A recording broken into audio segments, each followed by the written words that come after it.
Question કોને કહેવાશે? જેમ કે કોફર ડેમ છે અને ક્વેશ્ચન છે, એના કામ સેમ રહેશે, પરંતુ એક સમય એવો આવશે કે કોફર ડેમ તમારું સ્ટ્રક્ચરનો એક ભાગ બની જશે, પરંતુ જે કોફર ડેમ છે એ અમુક સમય પછી એને નીકાળી દેવામાં આવે છે, અથવા તો કામના અંતે તમારી કોફર ડેમને રિમૂવ કરવામાં આવે છે. જ્યારે ક્વેશ્ચન જે છે એ તમારું એઝ ઇટ ઇઝ રહેશે અને વન ટાઈપ ઓફ સ્ટ્રક્ચરનો એક ભાગ બની જશે. ક્લિયર? તો ક્વેશ્ચન શબ્દ જે છે એ ફ્રેન્ચ પરથી આવેલો છે. ક્લિયર? એક વસ્તુ તમે યાદ રાખજો, ખાલી જગ્યામાં એમ પણ પૂછાઈ શકે છે કે ક્વેશ્ચન શબ્દ એટલે શું, ક્વેશ્ચન ક્યાંથી આવેલો છે? તો ક્વેશ્ચન શબ્દ જે છે ફ્રેન્ચ શબ્દ છે, બરાબર, ફ્રેન્ચ ઉપરથી કરી આવેલો છે. સિવિલ એન્જિનિયરિંગની ભાષાની અંદર વાત કરીએ તો જ્યારે કોઈ પણ જગ્યાએ પાણીની અંદર કામ કરવાનું હોય, એટલે કે રિવર હોય અથવા તો ઓશિયન હોય, બરાબર, અથવા તો એમ પણ કહી શકાય કે જે જગ્યાએ તમે એસ્ટિમેશન કરો છો ત્યાં અવારનવાર પાણીની અવર જવર થઈ રહી છે. માની લઈએ કે આપણે કોઈ જગ્યાએ એસ્ટિમેશન કરી રહ્યા છીએ અને આ રીતનું ફાઉન્ડેશન બનાવવાનું છે આપણે, બરાબર. તો એ માટે શું છે કે જ્યારે આપણે એસ્ટિમેશન કરતા હશું તો એ વખતે આપણને ત્યાં પાણીની શું થશે, પાણી જોવા મળે છે, અથવા તો એ જગ્યાએ કેવો છે આપણું પાણી વાળું છે, અથવા ત્યાં વોટર ટેબલ ઊંચું છે, તો એ જગ્યાએ આપણે શું કરીશું, આ ટાઈપના ક્વેશ્ચનનો ઉપયોગ કરતા હોઈએ છીએ. બીજી ભાષામાં સમજીએ તો જ્યારે કોઈ બ્રિજ અથવા તો રેલવે લાઇન પસાર કરવાની હોય રિવરમાંથી, તો એ વખતે જે પ્રકારનું ફાઉન્ડેશન કરવાનું હોય તો એ માટે બને ત્યાં સુધી ક્વેશ્ચનનો ઉપયોગ કરવામાં આવે છે. ઘણી જગ્યાએ કોફર ડેમ પણ બનાવવામાં આવે છે.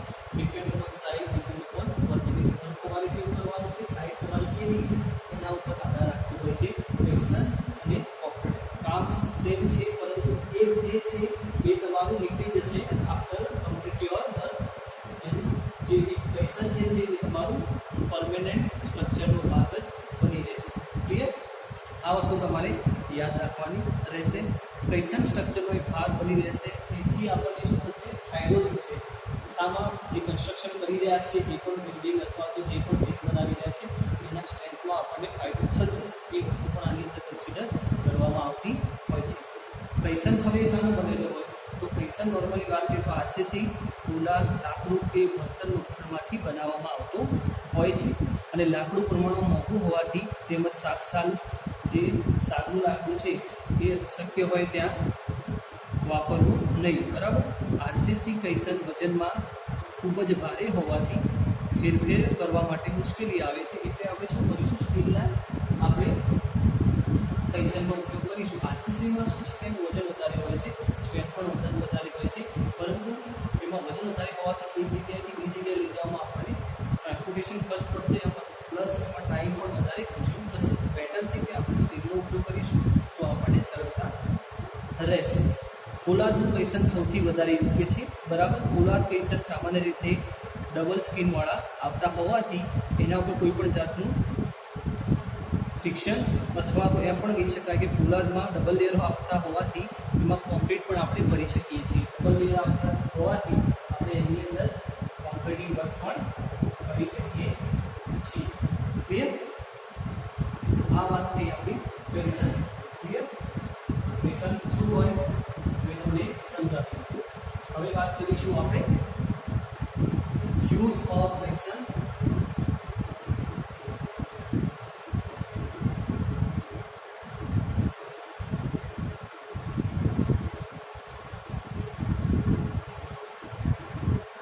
યુઝ ઓફ ક્વેશ્ચન, જે ક્વેશ્ચન આપણે બનાવવાના છીએ કઈ જગ્યાએ ઉપયોગમાં લઈશું એ પણ પ્રશ્ન છે આપણી માટે. કેમ કે તમારા માટે જ્યારે આપણે ક્વેશ્ચન સબ્જેક્ટ શોધી રહ્યા હોઈએ તો આપણને પ્રશ્ન થાય ક્વેશ્ચન એટલે શું, શાના માટે ઉપયોગમાં લઈ શકાય, શાનો બનતો હોય, કેટલી સાઈઝ હોય, એ બધા ઘણા બધા પ્રશ્નો ઉદ્ભવતા હોય છે, એ સ્વાભાવિક છે.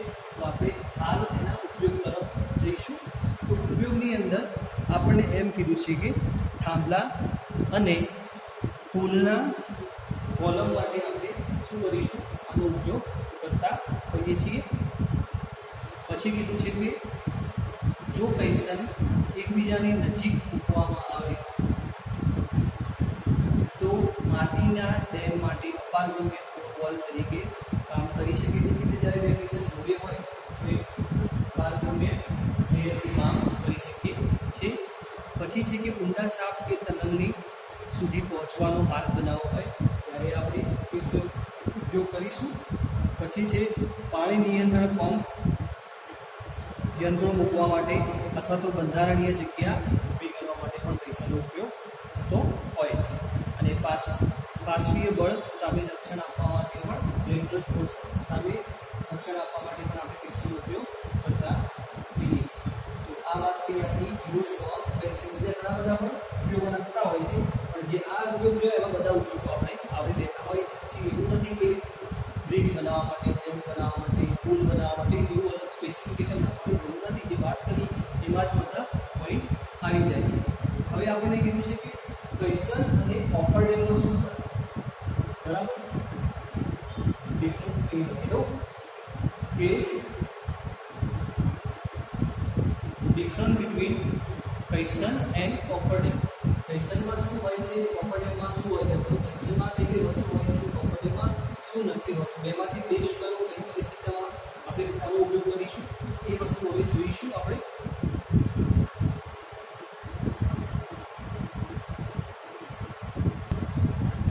ક્લિયર? તો difference between caisson and coffer dam. તો આની અંદર આપણે વાત કરીએ તો સૌપ્રથમ આપણે જોઈશું એ હું ખાલી કોષ્ટક ટાઈપ કરી દઉં કે ચલો ડાયરેક્ટ સમજાવીશ, વાંધો નહીં આવે તમને સમજવા. તો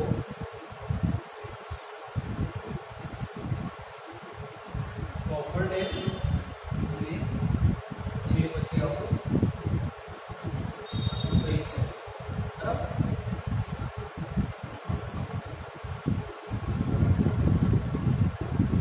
તો કોફર ડેમ કોને કહીશું અને કૈસર કોને કહીશું? કોફર ડેમ જે છે એ તમારું one type of temporary structure કહી શકાય, જે છેવટે after complete your work remove the coffer dam, બરાબર? કામના અંતમાં આપણે શું કરીશું? કોફર ડેમને રિમૂવ કરીશું. અને caisson is one type of permanent structure. It is a part of your construction work or it is a part of your original structure. Okay, તમારું જે ઓરિજિનલ સ્ટ્રક્ચર હશે એનો એક પાર્ટ બની જશે, જેને આપણે કૈસર કહીશું. કોફર ડેમ જે છે એ તમારું ટેમ્પરરી સ્ટ્રક્ચર રહેશે. આફ્ટર કમ્પ્લીટ યોર વર્ક તમે એને રિમૂવ કરી દેશો. આપ સૌપ્રથમ મુદ્દો રહેશે તમારી માટે, તો જ આપણે એને અલગ કરી શકશું. પછી સેકન્ડ નંબરનો આપણે ટોપિક જોઈશું.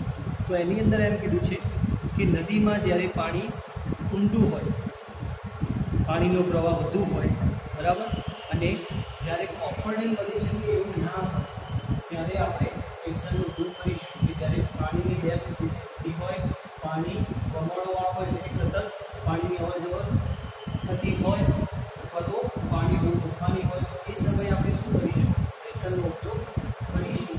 અને જ્યારે પાણીની ઊંડાઈ ઓછી હોય, ડેપ્થ ઓછી હોય અને પાણી શાંત હોય એ વખતે આપણે કોફર ડેમ વાપરીશું. અધરવાઇઝ આપણે કૈસર બેસ્ટ રહેશે, બરાબર, કોફર ડેમ કરતા. ઓકે,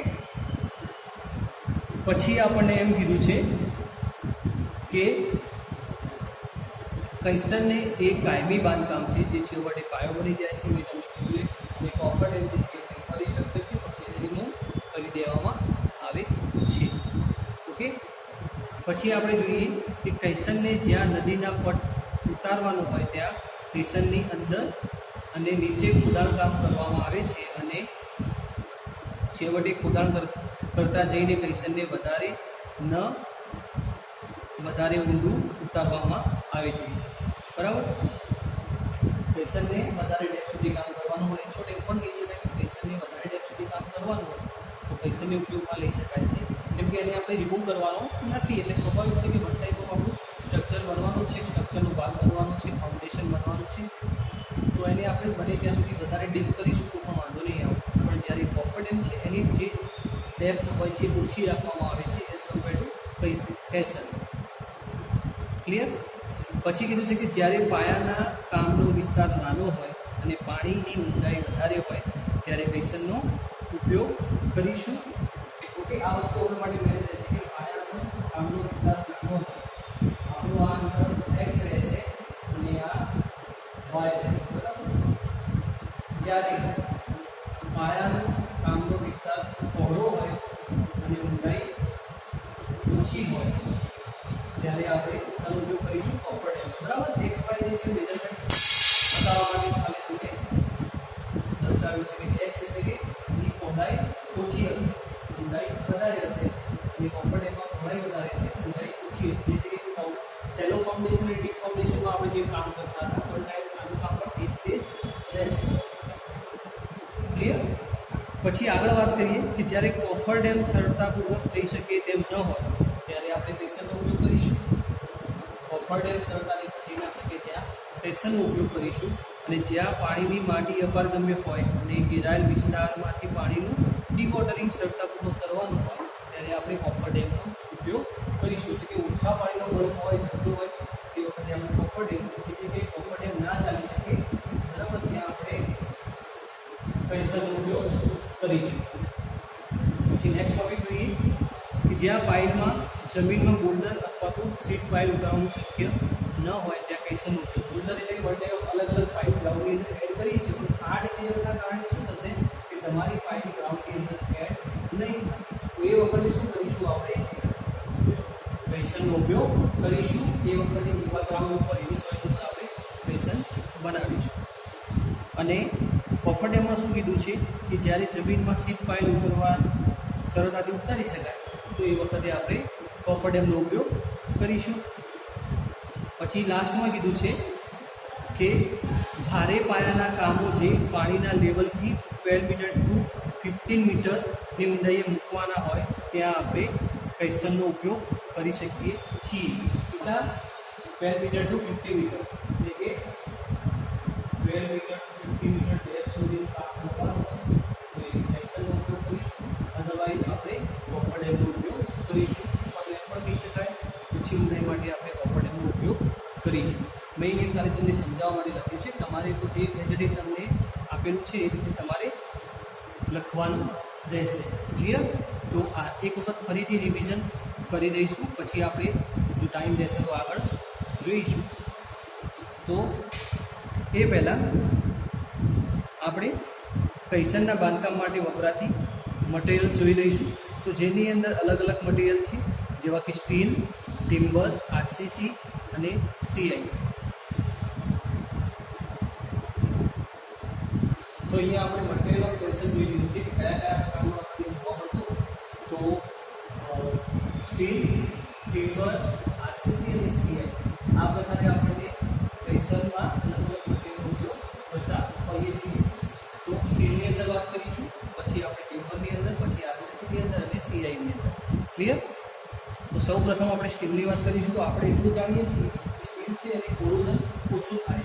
બરાબર? પાણીની અંદર સંપર્કમાં આવશે પણ કોરોઝન થાય છે. પણ સારા પ્રકારનું સ્ટીલ હશે તો કોરોઝન ઓછું થશે એટલે બેટર રહેશે અને બેન્ડિંગ અથવા તો તૂટી જવાની શક્યતા પણ ઓછી રહેશે.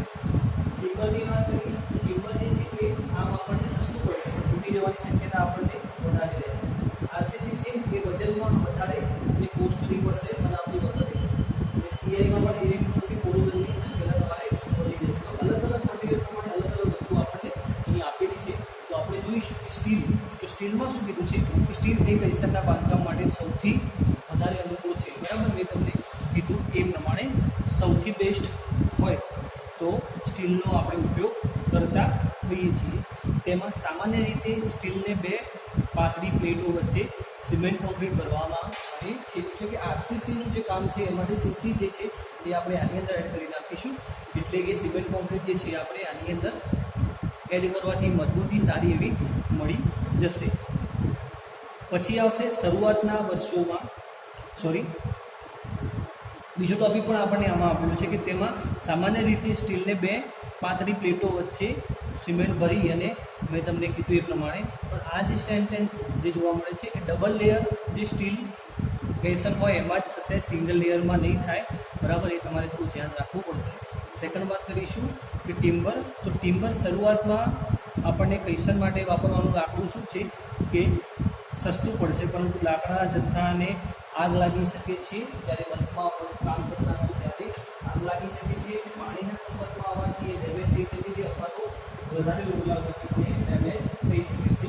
આપણા માટે આ વસ્તુ અનુકૂળ છે પણ ચાન્સીસ કેટલા એના 50% ખાલી સમજવા માટે કહી શકાય કે આનો ઉપયોગ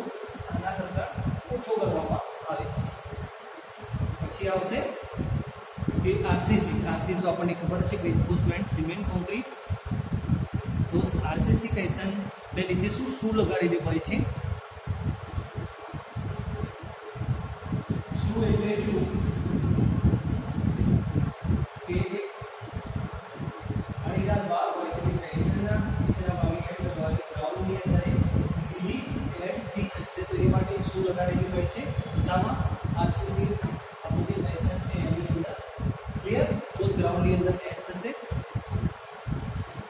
અને આરસીસી સ્ટીલનું વજન વધુ હોવાથી કહેશનના બાંધકામ માટે હેરફેર કરવા માટે આપણને વધારે કોસ્ટ અને વધારે ઇક્વિપમેન્ટની રિક્વાયરમેન્ટ રહેતી હોય છે, જેથી આપણે સ્ટીલ કહેશનનો ઉપયોગ વધારે પ્રમાણમાં કરીશું એઝ કમ્પેર ટુ આરસીસી.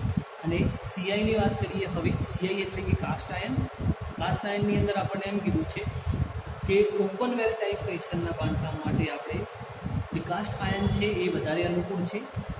કહેશન જેમ જેમ જમીનમાં ઉતરે તેમ ઉપર સીઆઈના સેગમેન્ટ જોઈન્ટ કરવામાં આવે છે. અને વાયુચલિત એટલે કે ન્યુમેટિક કહેશનની અંદર સીઆઈ અનુકૂળ નથી, કારણ કે તેમાં વધારે હવાનું પ્રેશર હોય છે, જેથી તેમાં આપણે જોખમી કામ થઈ શકે છે.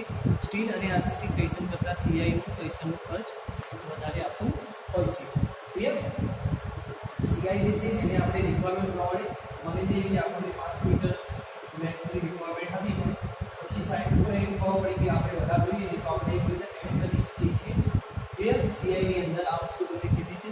બીજી વસ્તુ એ કે ન્યુમેટિક કહેશનની અંદર તમે આ નોટ રાખી શકો કે ન્યુમેટિક કહેશન વિશે તમારે ભણવાનું છે અને તમે ભણી પણ ચૂક્યા છો સીધી સબ્જેક્ટની અંદર. તો એમાં શું છે કે એક બંધ બોક્સ હોય છે જેની અંદર હવાની અવરજવર થતી હોતી નથી. તો પ્રેશરના કારણે આનો ડેમેજ થાય એ કારણસર આપણે સીઆઈનો ઉપયોગ કરી શકીએ નહીં. અને બીજી વસ્તુ એ કે આમાં થોડું ઘણું ઇરોઝન થવાની પણ શક્યતા રહેલી હોય છે. ક્લિયર?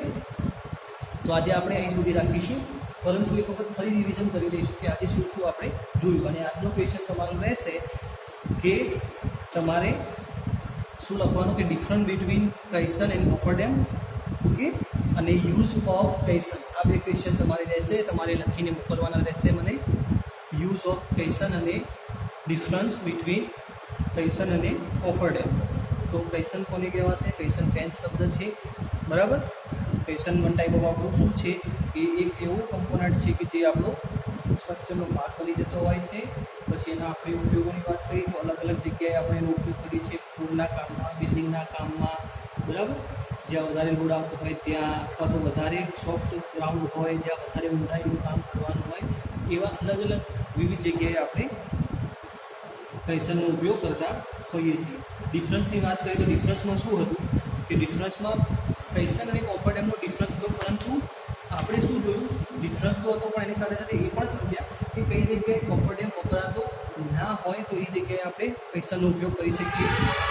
જે રીતે કે કોફર ડેમ જે છે એ વધારે ઊંડાઈ માટે ઉપયોગમાં નથી આવતો, તો એ સમયે આપણે કહેશનનો ઉપયોગ કરીશું, બરાબર. એની સાથે સાથે અમુક એવા પણ પોઈન્ટ જોયા, તો એના પરથી આપણે એમ કહી શકીએ કે કહેશન અને કોફર ડેમ બંને પોતપોતાની જગ્યા ઉપર ઓકે છે. એવું ના કહી શકે કોફર ડેમ કરતાં કહેશન સારું અથવા તો કહેશન કરતાં કોફર ડેમ પણ સારું. ડિપેન્ડ અપોન સાઇટ ઓર ડિપેન્ડ અપોન વર્ક, બરાબર. એના ઉપર આધાર રાખે છે તમારું કહેશન અને કોફર ડેમ. પછી આપણે આગળ વાત કરીએ મટીરિયલ ઓફ કહેશન. તો એની અંદર આ રીતના અલગ અલગ મટીરિયલની વાત કરી. સ્ટીલ, ટિમ્બર, આરસીસી અને સીઆઈ, બરાબર. સૌથી બેસ્ટ આપણા માટે સ્ટીલ રહેશે, કેમ કે એની મજબૂતાઈ, ટ્રાન્સપોર્ટેશન, કોસ્ટ બધામાં એ સસ્તું પડશે. એના કમ્પેરમાં ટિમ્બર સસ્તું પડશે, પણ એની જે કોસ્ટ છે એ સસ્તી પડશે, પણ પાણીમાં ભીંજાવાથી અથવા તો આગ લાગવાની શક્યતા વખતે આપણને શું થશે? નુકસાન થઈ શકે છે. આરસીસીમાં પણ એ જ છે કે ટ્રાન્સપોર્ટેશન માટે આપણને વધારે કોસ્ટ પડશે અને વધારે લેબર ઇક્વિપમેન્ટની રિક્વાયરમેન્ટ પડતી હોવાથી આપણે શું કરીશું? આરસીસીને પણ આપણે ઓછા ઉપયોગમાં લઈશું. અને સીઆઈની પણ વાત કરી કે એમાં એડ કરી શકશો તમે, પરંતુ એમાં શું છે કે ન્યુમેટિક કહેશનની અંદર આપણે સીઆઈ મટીરિયલનો ઉપયોગ કરી શકતા નથી. એ પરથી એમ પણ કહી શકાય કે સ્ટીલ આવશે પહેલા નંબરે, પછી આવશે આપણું આરસીસી, પછી સીઆઈ અને ટિમ્બર. આ જે નંબરિંગ છે ખાલી સમજવા માટે છે કે કયા સમયે આપણે ક્યારે ઉપયોગમાં લેવું.